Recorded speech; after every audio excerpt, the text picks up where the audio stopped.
شفت يا عم الفيديو؟ ايوه يا عم، ايه ده يا عم بن ده الكلام اللي انت بتقوله ده؟ لا مش هو يعني، لا يا عم هو يا عم، ده الكلام ده من القنوات الرسميه والحاجات الرسميه يعني. انت لسه هتقعد تشكك؟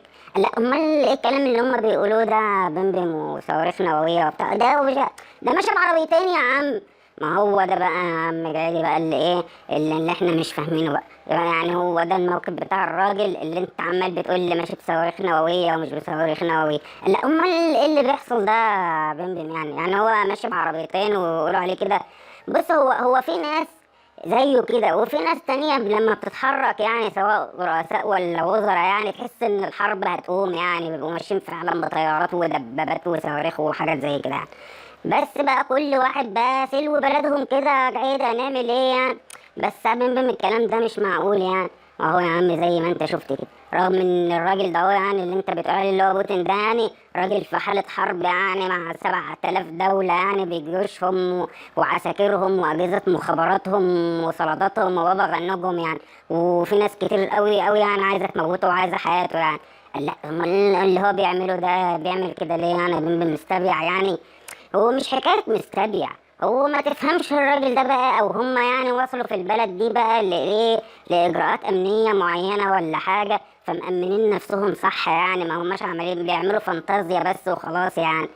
لا يعني هم يعني فانتازيا ازاي يعني يا بيم؟ يعني يا عم زي اللي بيمشوا بمواكب وحاجات والكلام ده كله، ما تعرفش هم بيعملوا كده ليه يعني؟ ما ده اذا بيم من عمليه من عمليات التأمين يعني، ولا هم يعني بيكونوا بيترسموا مثلا؟ والله عادي بقى، انا ما اعرفش بيترسموا بقى، بس هيترسموا على مين يعني؟ هيترسموا على شعوبهم. ما هو ممكن، ما ممكن برضه يا عم مشروعهم عارفينهم يا عم وعارفين ايه اللي بيحصل يعني، ولا هيكونوا بيترسموا مثلا على الدول اللي بره؟ ما ممكن برضه يكونوا بيترسموا على الدول اللي بره. طب ما هي برضه الدول اللي بره عارفاهم وعارفه امكانياتهم وعارفه كل حاجه، ما تعرفش يا عم هم بيعملوا كده ليه وبيمشوا بمواقف كتيره كده ليه؟ الراجل اه يا عم زي ما انت شفت، في راجل في حالة حرب وما فيش أي دولة طايقاه وكلهم عايزين يموتوه وماشي بعربيتين زي ما أنت شايف. طب هو يعني بيعملوا كده ليه يعني؟ بص هو الغالب كده عادي، الناس دي وصلت لطريقة معينة من الأمن كده يعني إيه، شبيهة باللي عندنا.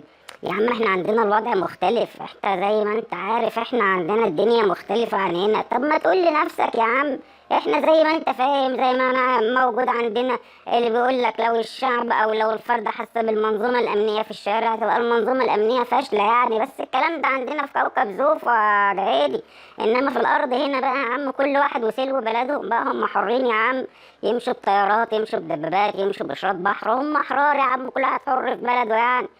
طب يعني هم مثلا الناس في روسيا دي يعني وصلوا لحاجة متقدمة يعني؟